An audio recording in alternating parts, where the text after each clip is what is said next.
First of all, this is a sad moment for all of us.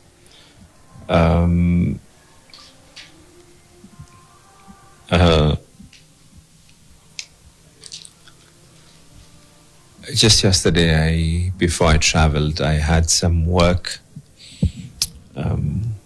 some donors in South Africa. And just before I traveled, I had a word with him.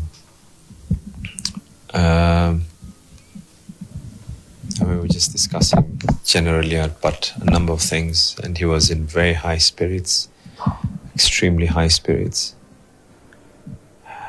Before that, I talked to him, I think it was just after the trip that we had gone to Kasipul and Magarini. And I was actually telling him that he should just let us be the ones to take charge of those by-elections. And he called me yesterday to actually tell me that there's a group of doctors who wish to be able to invest in Mombasa. And I told him I'm traveling to South Africa. I'll be back in 2 days.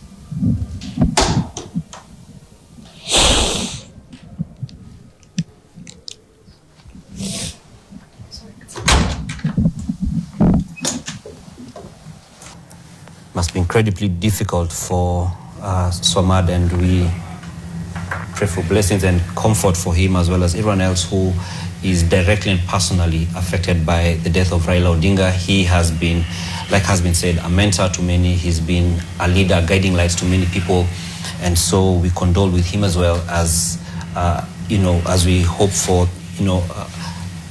a comforting time despite the turmoil that may be ongoing. And we shall be getting more updates from different people who are giving their messages or sharing their messages of condolence from different parts of the country and of the world. And we also do have Abdul Swamad is in Johannesburg in South Africa. That is where he was speaking from, and you could see how difficult it is. That's very difficult to watch, yes. Dan.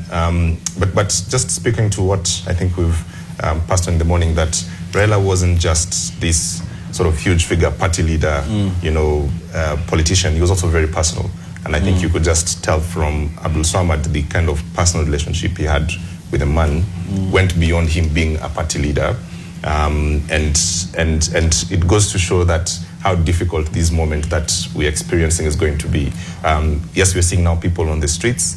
That is one way of the morning, but we haven't seen yet the kind of how far this man traveled in terms of personal relationships. And I think that is where really the story is, that he wasn't just your typical politician.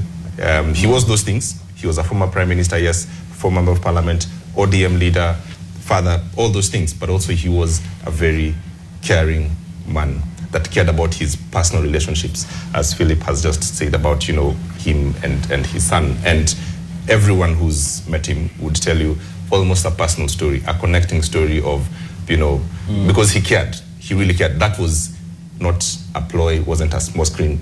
He just was that man, a very caring man.